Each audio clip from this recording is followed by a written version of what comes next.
Hi, everybody. This is Anna Hackman from Green Sisterhood, and I'm here with my co-founder, Karen Lee, who actually is a picture today, and Gina. Gina, I know I'm going to say your last name wrong, so I'm just going to skip right to your blog with momsblog.com, and our guest, Robyn O'Brien, who's a mother, author, TED speaker, and founder of allergykids.org. And what we're going to be talking about today with Robyn, I'm going to put Robyn up on the screen. We're going to be talking about why our kids are suffering from so many allergies. What the heck is going on? I mean, I watched your TED, the TED that you did in Denver, and it was earth-shattering to me to watch this because you talked about statistics as to how many kids now have peanut allergies and soy allergies and egg allergies. So tell us a little bit about what is going on right now. Well, I really wasn't digging for any of this information, and it can be hard for any mother to hear, really for any American to hear. We get a lot of statistics about the number of people that have obesity and the way we're managing the number of Americans now that are overweight, and we hear a lot about diabetes. But there's a very quiet truth that is permeating all of our families, and that is exactly what is happening to the health of the American children. Today, 1 in 3 U.S. kids has allergies, asthma, ADHD, or autism. The CDC also reports that 1 in 3 kids is expected to be insulin dependent by the time they reach adulthood. The data also says that cancer is now the leading cause of death by disease in American children under the age of 15. And I mean, these are just shocking numbers. And it's not anything that any of us truly want to hear, but it's something that we can no longer turn a blind eye to as parents. We see it every day, and it's also something that we have to address as a country. I came into it as a mother of 4. My background was finance. I was a number cruncher. I was not looking for this at all. And when the health of my own children started to suffer, it started one day in 2006 when our youngest had an allergic reaction to scrambled eggs. But one of the boys also was hit pretty hard with some health issues.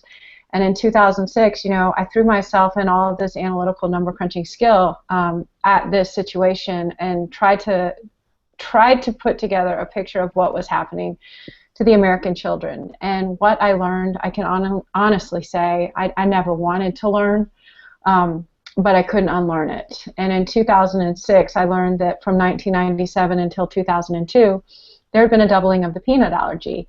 At that point in time, 7 years ago, 1 out of 17 kids under the age of 3 had a food allergy. I then went on to learn later that the Centers for Disease Control had reported a 265% increase in the rate of hospitalizations related to food allergic reactions. So that was doctors checking people, not just kids, checking people into the ER for a food allergic reaction. And, at that point, I'm looking at all this data, and I just thought, what is going on? Why has this generation of children earned the title of Generation RX? Why are we seeing so many conditions in the health of our children today? It is changing everything. It is changing families. It is changing schools. It's impacting marriages. It's impacting relationships with grandparents. It's impacting absolutely everything. What was going on? And that was all I could ask. Because at the time, I didn't even know what a food allergy was. And so as I kind of went about trying to figure out what was going on with the health of my daughter and what a food allergy is, I learned that a food allergy is when your body sees food as foreign, and it launches this inflammatory response to drive out that foreign invader. And in some cases, that can be, watery nose, watery eyes, itchy nose, kind of rashy, and in some cases, it can be life-threatening. And as I looked at that and said, okay, so these children, they're seeing food as foreign. Is there something foreign in our food that wasn't there when we were kids? See, that's what, when I watched your video on TED, that one thing that I really liked is how you peel back the onion. So when you were peeling back this onion of the why, what were some of the discoveries that you found? What was these foreign, articles in our food that you found that were shocking to you? Well, I grew up in a conservative family in Texas, and I didn't want anybody telling me what to eat. I certainly, as a mother, didn't want anybody telling me what to feed my kids. Food is a loaded issue, and it can all too easily sound very preachy when people start telling you how you should or shouldn't be feeding your children. So I was super sensitive to that. And, we had moved from Texas to Colorado, and, here in Colorado there was definitely a food awareness. that hadn't been part of my upbringing in Texas.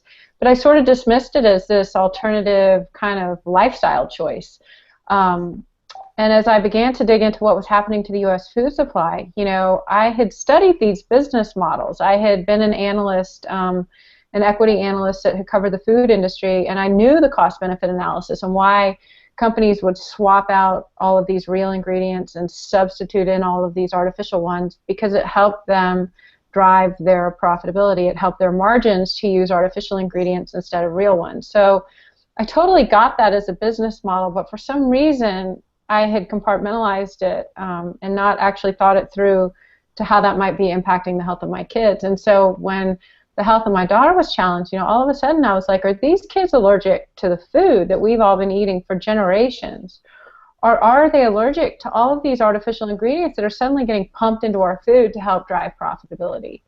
And with that, I started going down this list of food ingredients, and that was largely driven because I was having to read labels for the very first time. As any mom of a child with food allergy knows, you are suddenly thrown onto that label, and you're suddenly having to read all of these ingredients and decipher what all of these different things mean to determine if it's going to trigger an allergic reaction in your kid.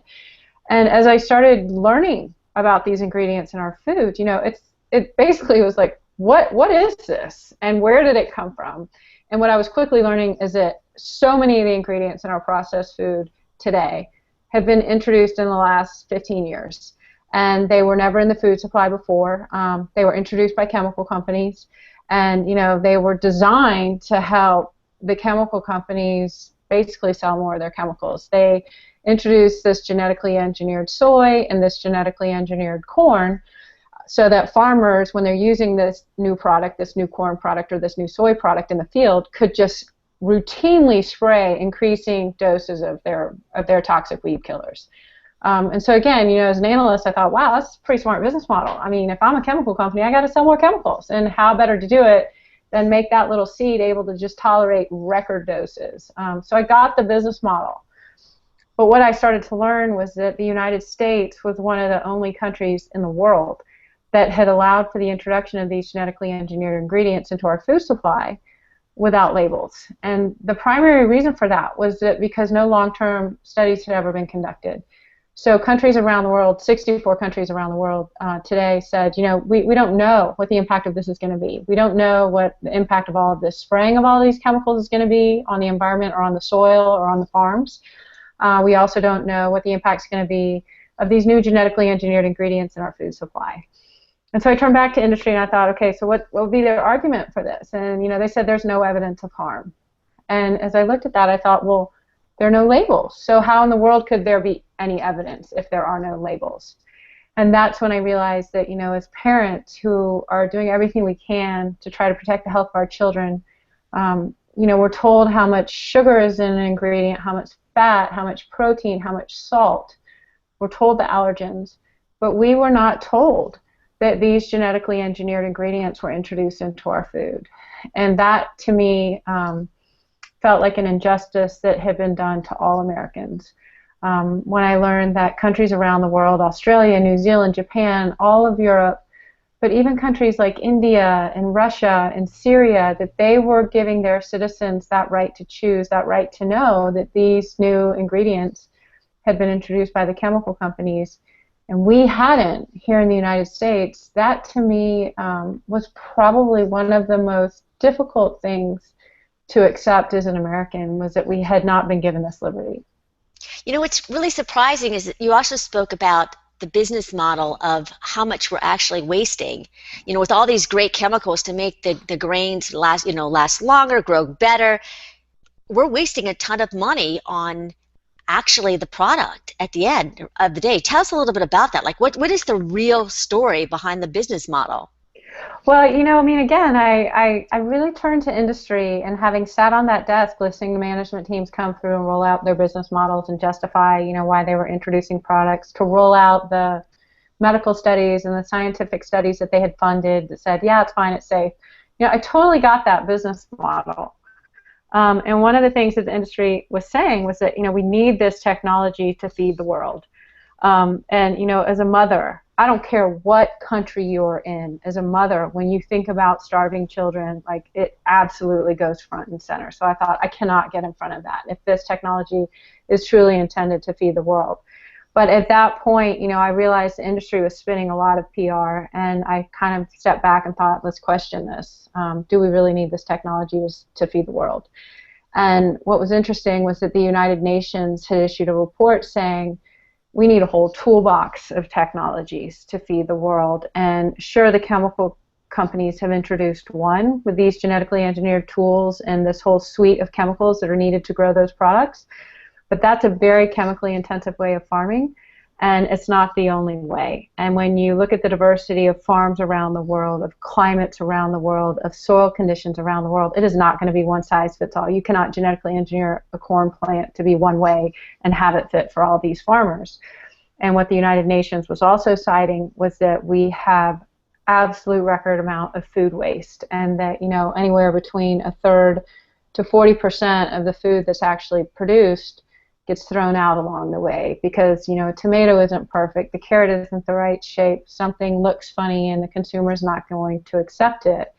And as I looked at the record amount of food waste that was being reported by our own USDA, by the United Nations, I thought, when it comes to feeding the world, it's not necessarily a production problem like the chemical companies are claiming, as much as it is a distribution problem. And how can we, given the resources that we're already using to grow our food, how can we waste less? Because when you think about, growing food, I mean, it's requiring enormous resources from the trucks and the planes and the fertilizers and the oil that's used for all of that, and then the water that's used to irrigate everything. Those resources are so valuable and becoming increasingly valuable. How can we protect those resources and be smarter with the food that we're already producing rather than as wasteful as we've been? And what did you find during your research? It was fascinating. I mean, again, different countries are addressing this in different ways. Countries around the world where they don't have access to a lot of these resources the way we do, they're much more mindful. Food waste varies depending on country.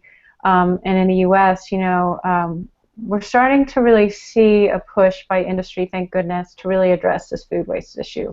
A lot of the laws that have been introduced around it are fairly antiquated, and again, a lot of the regulations and laws that are in place benefit industry. They help us buy more. If something has an expiration date, we got to toss it, we got to buy more. And this whole consumption treadmill that we find ourselves on keeps us buying more. What I think we're starting to see now here in the United States is, instead of this industrialized, centralized food system where we all have to eat in a certain way and act a certain way, we're starting to see it localized. And that, to me, is really exciting, because I think not only does it help us make smarter food choices, it helps you know your food, but it also brings, jobs into these local economies. Instead of having everything outsourced and, kind of this global food system, we become responsible for the food that we grow and make in our own communities, and that really trickles down into the community. So, there are a lot of solutions. It's not one size fits all, but I think what's exciting is that around the world, as reported by the United Nations and other organizations, we're really starting to see people embrace this and say, we're smarter than this. We can do this better. And when you look at the price of organic, because that's probably the argument that you hear constantly, organic is so much more expensive. How do you address that? Because you have conventional farming where the prices are, are they? Would you say that they're subsidized in a sense, so that they're kept lower, or you got organic versus conventional, and people are going to say, I can't afford organic. So what's the answer to that? Well, I mean, the reality is that most people can't afford organic, and the reason is because we have structured our food system to make organic food more expensive and all this processed conventional stuff cheaper. And the way that we do that is that all the money that we pay in as taxpayers, all of us, as an American family, all of us put money in that big pot that's our national budget.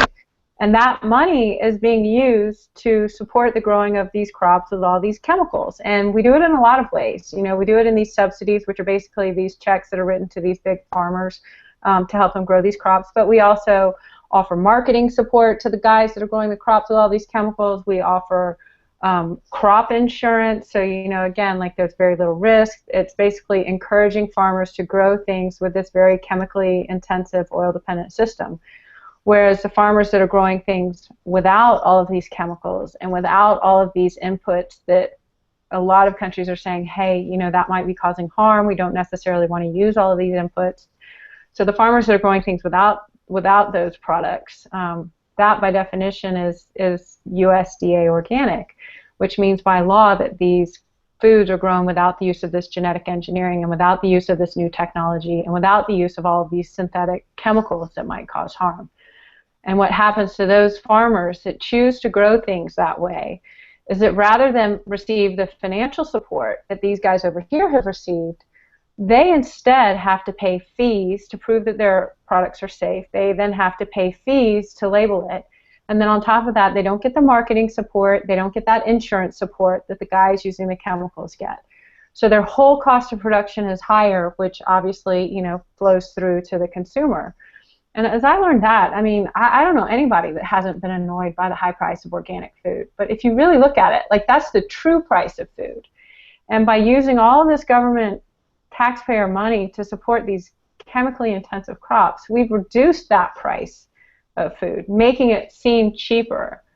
And I think the question a lot of people now are starting to ask is it actually cheaper, or have those costs been externalized? As we consume food that is just jacked up on all these chemicals, what is the impact of all of that on the health of our kids, on the health of our families? Is it contributing to the rates of Alzheimer's? Is it contributing to the rates of autism? Is it contributing to the rates of cancer? Because guess what? The food industry, they don't have to carry those costs on their balance sheet, but we as consumers, we do. You actually mentioned in TED about the rising cost of medical care, and that the United States was one of the highest cost-intensive medical care countries. Can you elaborate a little bit about that? Because that's one of those true costs that you're talking about. Oh, it was just heartache to see that. As an American, I don't know if it was just my own belief system or what, but I truly believe that we would have the smartest program, we would have the best healthcare system, we would have the best food system, and all of a sudden you're getting this data back from these national organizations, and you're realizing, we spend more on healthcare costs than absolutely any other country on the planet. Any other country on the planet, we spend more managing disease. And then you look at the data of diabetes and obesity and cancer rates and everything else, and we are, one of the countries at the top of the list. And so as I looked at that, I was realizing that we spend 18 cents of every dollar that circulates in our economy, 18 cents of every dollar goes towards these healthcare costs, And that, again, this fierce, proud American in me, I just went off and I thought, how can we do our best job in the global marketplace, competing on the global stage? How can our corporations do the best job driving their key resources towards their core competencies to produce the best, smartest products in the marketplace if we are this busy tied up managing disease? And the bottom line is we can't. And so, as I looked at that, I thought we've got to do better than this. Right now we spend $2.8 trillion annually on these healthcare costs. Can you imagine if we could shrink that, if we could reduce those costs and start funneling that money into innovation and productivity and growth? It would just be a tremendous boost to the economy. Now, I'm a mom sitting here listening to you, and I also mom of 4 kids, and I'm saying, wow, I hear you, Robyn. I hear it's terrible. I hear that, I don't like the food system. I don't like what's going on. But me as the mom who can't afford organics, what can I do? Let's bring it right on home down to the consumer. I think there's so much that we can do, and I think, you can't, the most important thing is not to make the perfect the enemy of the good. Unfortunately, organic food is not affordable to the majority of Americans. What I think is shocking and very inspiring, despite all of that, despite the fact that at the government level we're not supporting this kind of agriculture the way we are supporting the agriculture with all these chemicals, is that it still continues to outpace the growth of conventional grocery. And so people are figuring out a way to start to make these small changes. They're figuring out a way to make these trade-offs so that they can afford that option. When we did it in the beginning as a mother of 4, I thought, how do I do this? I can't make the perfect the enemy of the good. I'm going to do one thing. And so for us, we started to look for milk that didn't contain this artificial growth hormone, RBGH. And thankfully, Walmart, Safeway, Sam's, Piggly Wiggly, Costco, they were all carrying that milk. And then, it was little things like we started to dial back on the artificial colors. Artificial colors aren't used in kids' foods in the UK. And by making these small changes and taking these little steps, they began to add up. And I think it sort of unlocks you out of that moment of, I can't do anything. And you realize, none of us can do everything, but all of us can do something. And you have to give yourself permission to do those little things and not make the perfect the enemy of the good. And I also, again, it was things like people suggested grow your own food, and I just thought, oh my God, you got to be nuts. Like, I can't do that, and yet again, as we began to make these changes and as we started to introduce them in our own family, we started with a little pot of tomatoes, and when it actually worked, you get really excited about it, and the kids get really excited about it, and then you think it's empowering, and you think, okay, maybe I will try to grow some cucumbers or something else next. And again, it's to allow yourself to go at a pace that's sustainable for you and your family. The parallel I give is we didn't teach our kids how to read overnight. We didn't teach them how to ride a bike overnight. These adjustments and these changes in a family take time. So you've been at this for almost 8 years, and what are you seeing? What hope are you seeing across the horizon, and how has that changed your own view? I think what is so inspiring to me is that more and more people are embracing this. In the beginning, I came from a conservative family, and I thought, I don't want people to label me as some activist or radical or hippie. I just realized that I was having this food awakening and that I was pretty illiterate when it came to how food was produced. I had just taken it for granted, and I really had absolutely no idea. And what we're realizing is that that's kind of how most of us are. I think what's unfortunate is that a lot of us are being turned on to this because of the health of our families. When you look at the rates of cancer, it's scary. We talk about obesity and diabetes, but what scares me are these rates of cancer. The President's Cancer Panel reports that 41% of us are expected to get cancer in our lifetime. That's 1 in 2 men and 1 in 3 women. And that is a shockingly high number, and it's gone up from 20% the last time that report was issued in the 1980s. So, as you really look at that, what we're learning is that only 10% of cancers have genetic triggers, which means 90% of them are environmentally triggered. And we have got 10,000 additives in our food supply, and the FDA, doesn't have a whole lot of toxicity data on about 80% of those. And so, one of the greatest things that anybody can do is really try to dial back their exposure to those processed foods, because those are the foods that are literally loaded with all of these ingredients that don't come from a farm anymore. They come from a laboratory, and for which the FDA just literally doesn't have that long-term toxicity data to know if it's contributing to cancer. And so they'll say, well, there's no evidence of harm, but at the same time, you've got to stop and look at the health of the American population and say, is that true? So tell us a little bit about Allergy Foundation. What's your work like over there? What are you doing? The Allergy Kids Foundation, again, what started as a website to support the food allergy nonprofits that already existed quickly changed because as I reached out to some of these larger nonprofits, there was no other way to describe it. They just had an allergic reaction to me. And, it made no sense, and I was trying to raise money for them. And, in hindsight now, I'm very thankful. At the time, I truly thought, somehow I'm not conveying the message right. I'm trying to help create awareness of this issue, to get this message out for parents. And what was happening was that those large food allergy nonprofits were funded by these large food organizations, these large food corporations that were pumping all these additives and all these genetically engineered ingredients into our food supply. And so companies like Kraft and Coca-Cola and, a company I had never heard of, Monsanto at the time, they were funding a lot of the work that was being done in the food allergy world. And, I was so illiterate at that point in 2006 that I thought, okay, so let's figure out why they're funding it. I didn't question it. I didn't see it necessarily as a bad thing. I thought, of course, if you're feeding children, you've got to have a pretty good eye on the ball when it comes to the runaway rates of allergies, to know how to formulate your products. But as I quickly learned, there was a whole lot of information that this organization in particular was not delivering. Was it because of the conflict of interest, with their sponsors? That's a question only that organization would have been able to answer at the time. Today, they're much more forthcoming that these are their sponsors, and at the same time, they really don't address a lot of these issues that a growing number of parents are asking questions about today. And so with that, with Allergy Kids, I thought there needs to be a platform that begins to educate parents on these particular issues. And it basically was to say, this is what's happening around the world. We haven't had this dialogue here. Around the world there was concern about the allergenicity of genetically engineered foods when they were introduced, not because they were knowingly introducing an allergen, but because in that process of genetic engineering, an allergen could be created. And they didn't even have names for what was being created, in this kind of domino effect as these new proteins were inserted.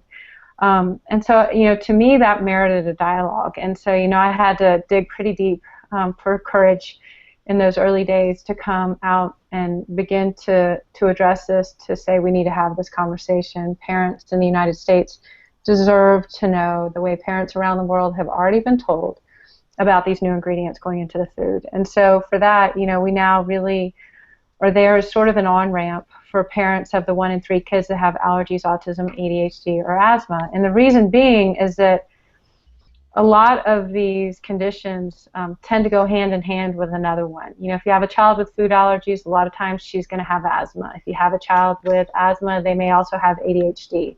And there's a lot of question about, are we just diagnosing these kids? There's a whole bunch of moms, that are just slapping these labels. Again, the CDC reported a 265% increase in the rate of hospitalizations related to food allergic reactions. So that's not a phone survey. That's not moms diagnosing. That is doctors checking people into the ER. And so with that, I think what we're trying to do, and we're all doing it in our own way, and we're doing it at our own pace and in our own time and within our own constraints as families and, with our financial constraints and everything else, is how do we begin to make this shift in our own families. And so for Allergy Kids, it's really just there to serve as an entry point because, thankfully now there are a lot of organizations that are really starting to address these issues, cancer organizations, autism organizations, but to really offer that place where, we get it. I don't pretend that I knew all of this all along. I know how difficult it was to learn it in the beginning. I know how hard it was to hear, how much I wanted to unlearn it and couldn't. And I think that sensitivity and that compassion is what Allergy Kids Foundation offers out. Karen has a question, but I'm going to bring her on in a second. Before you continue, just to give you a little background, I'm speaking for Karen and myself. I have 4 children with learning disabilities and asthma and diabetes too.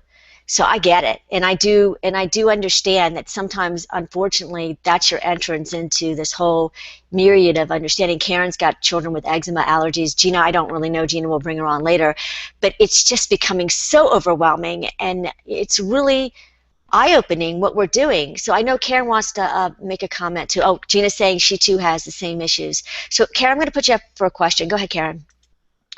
Robyn, first of all, I want to thank you for coming on today. I know you're very, very busy. But I think this topic touches not just kids and moms, but just everybody in different sectors and different industries. And I want to address this as a chiropractor. I'm a chiropractor by training. And the patients that I've seen who don't know a lot about, not just about their back pains, but just about health care, which equals really disease care, is responsible for a lot of people not even diagnosing what their problems are properly.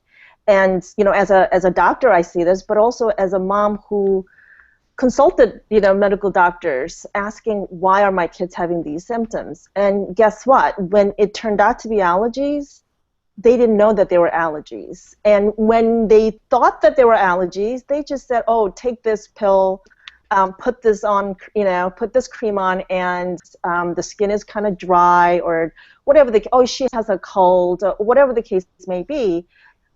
The doctors don't know what these symptoms are and why they're having these issues. Did you come across any of that when you were experiencing these type of symptoms? Now I'm gathering that your kids' symptoms are probably more devastating than just sniffles and congestion. But did you come across any doctors who said you were crazy? You know, I think what we're realizing, and I think the blessing in technology and all of this, is that it gives people access to information that we previously wouldn't have had access to.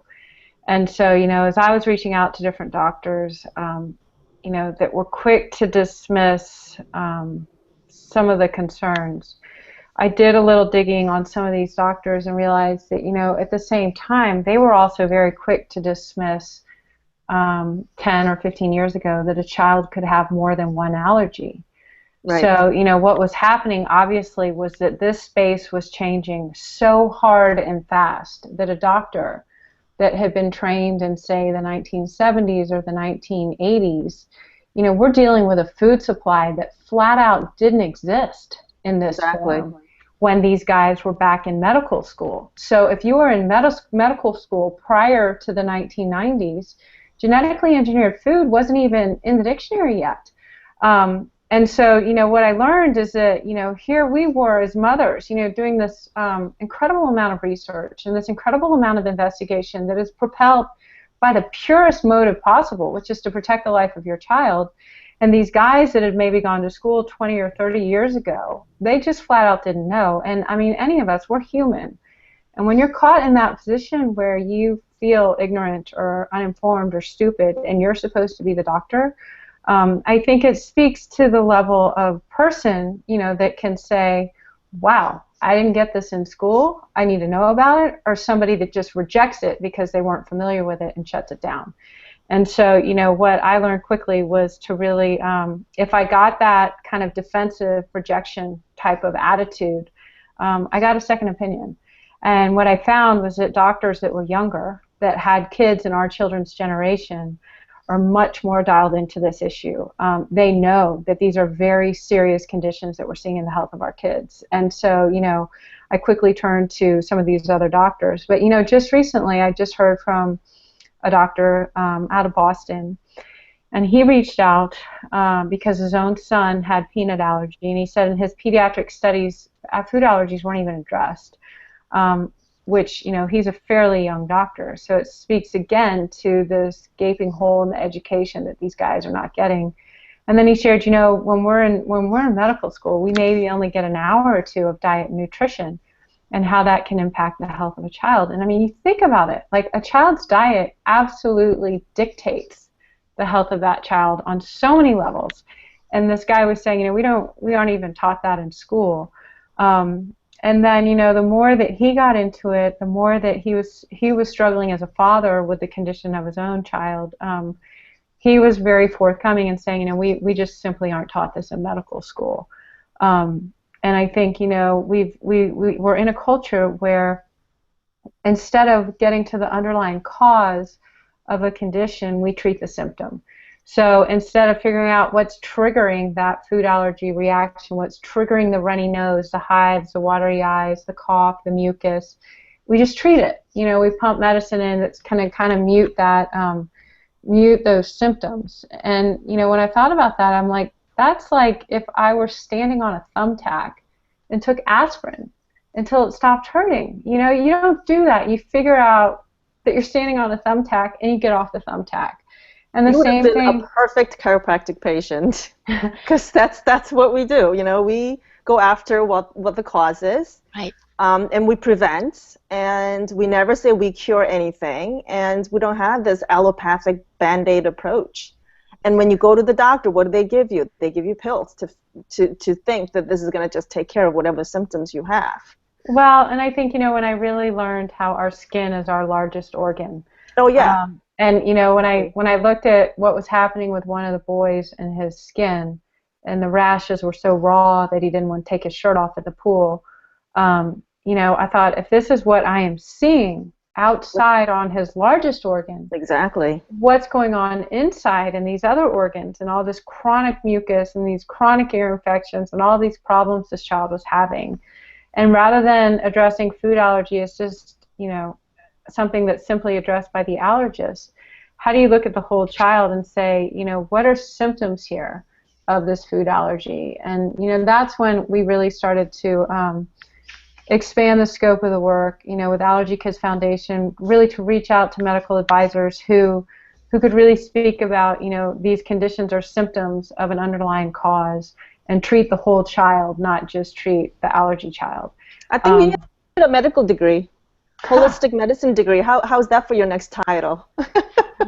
I mean, you got the right mindset, and I think if you can educate, just one more person, that will be awesome. You're saving lives, basically.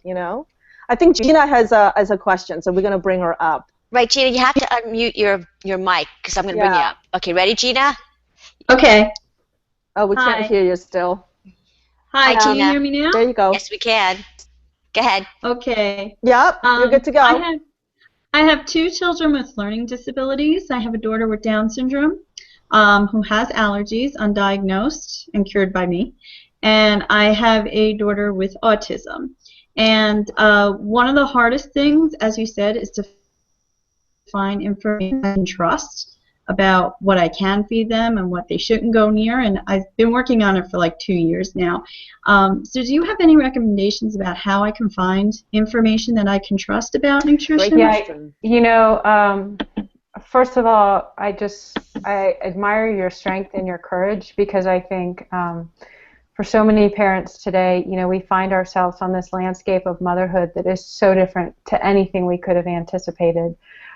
It's something that is so new to our generation that the generations that have come before us, they don't completely understand. And so, where it would be natural to turn to mothers and grandmothers for support, they don't entirely understand. And so, it requires just tremendous strength on the part of mothers to navigate this. But, as we were struggling with the health of some of the kids, a doctor I was introduced to by a father who had actually lost his child to a peanut allergy reaction was a guy named Kenneth Bach, and he practices in New York. And he had written a book called Healing the New Childhood Epidemics, Allergies, Autism, ADHD, and Asthma. And in it, he really gets into the nutritional deficiencies in our children, zinc and copper and magnesium, and how, the food is so deficient in nutrition. It's loaded with calories and sugar and fat, but it is just deficient in vitamins and minerals. And he talks about how that, in combination with this kind of toxic overload that our kids are exposed to, every day, just all the chemicals that are pumped into our system every day. There are 80,000 chemicals that are pumping through our products every day. And he basically said, these kids are these canaries in the coal mine.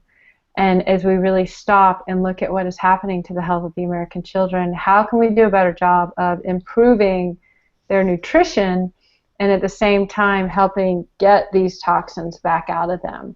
And so his work is very focused on the autism spectrum, those kids, really kind of cleaning them out and then pumping them full of nutrition and vitamins and minerals so that their bodies have a chance to heal. So he would absolutely be the first resource that I would suggest in this space. His heart is so deeply committed to the health of these kids, and like many of us who have stood on the front line, he's experienced some pushback, and he's still going. And I think that's the kind of strength and leadership we need. Gina, any other questions? Just a quick one about in looking for when I can't find organics, should I still be trying to get the 5 fruits and vegetables in them per day, or should I be pulling back if I'm feeling like I can't find anything organic? That's a great question, and I think, again, diet is not one size fits all. And so, one of the organizations that I think is the absolute best on educating about fruits and vegetables and how loaded they are with how many pesticides and things that are sprayed on them, and I mean some of them are pretty darn scary. They'll test the residue levels of all these different chemicals on a grape or on an apple or on a red pepper, and they come back with a list that ranks the dirtiest dozen fruits and veggies, and when you kind of start there, you can start to navigate this on a budget in a family, and one of the rules of thumb is, if you can peel it, you're going to peel off a lot of those chemicals if the skin comes off, provided that it's not genetically engineered. And so, there are these different things that you can do.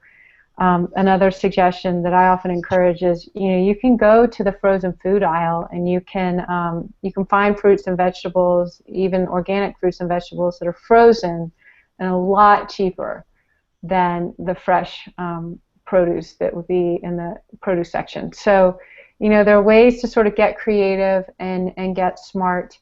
The fruits and veggie piece is really important. And also thankfully there are different vitamins and different options out there to help children get their fruits and veggies. Smoothies are another great way to get this into kids.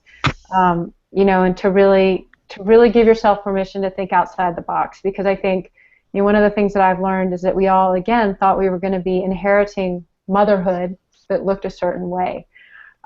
Where we could use the cookbooks and the resources that our grandmothers and our moms used. But the landscape of childhood has changed so much, with families dealing with, maybe one family has a kid with diabetes and a kid with peanut allergy in the same house.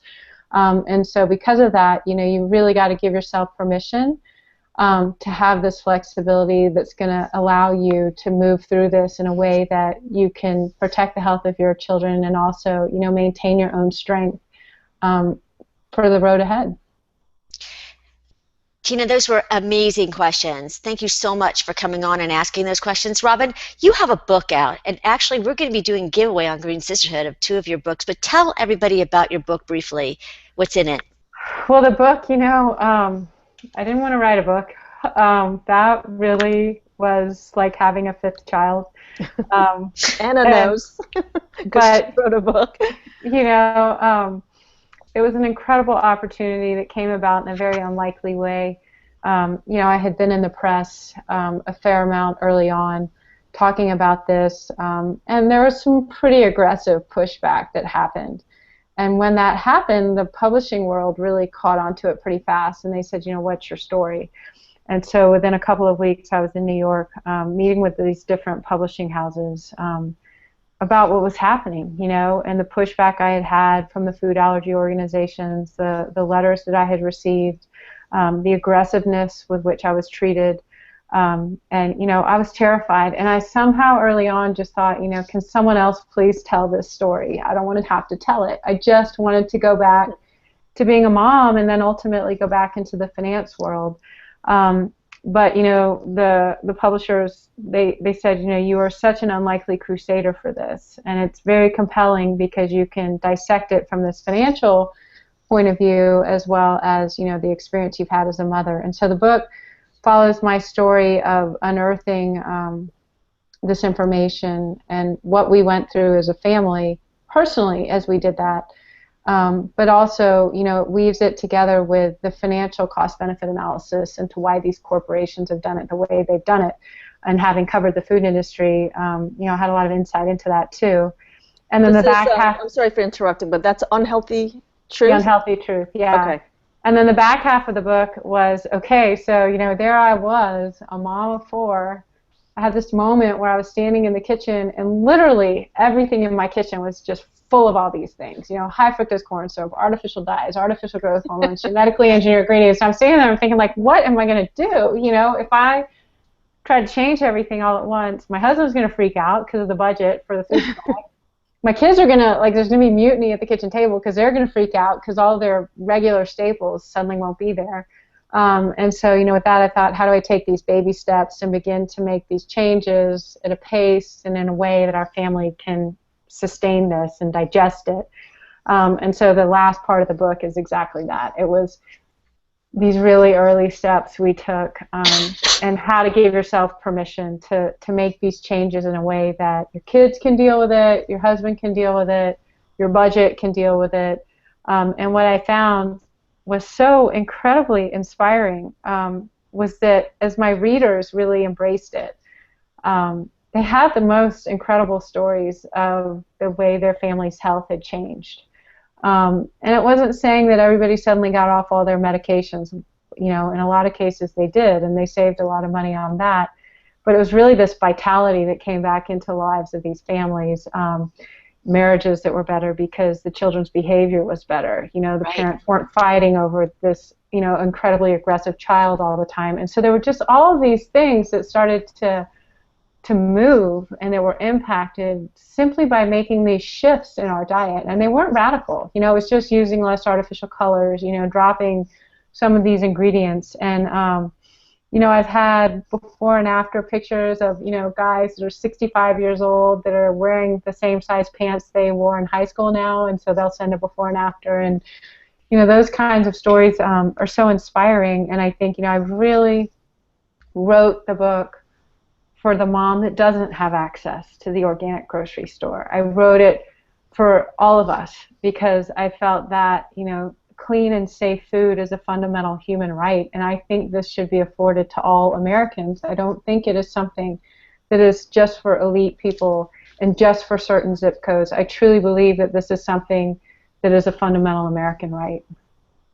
Robyn, this has been fascinating, and I am not glad that you had to go through this, but you created a roadmap, that one person that created that roadmap for so many of us, and we're very grateful for what you're doing and what you continue to do. And I really like that we're going to offer your book on Green Sister. We're going to offer 2 copies, and it is a roadmap, you know, and it's something like almost like a treatise to say, okay, Robyn did it, and now she's going to show you how to do it. So just don't be so overwhelmed. So everybody, please make sure that you see the giveaway on Green Sisterhood. The video will actually be posted on Green Sisterhood, the replay, and we'll do a little write-up about it.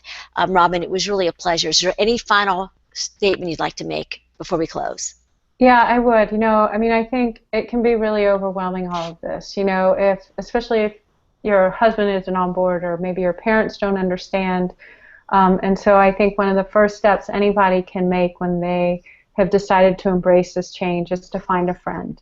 Somebody you can link arm with, you know, lean into, share your stories that can be that sounding board for you as you begin to move through this, because you do need that support system.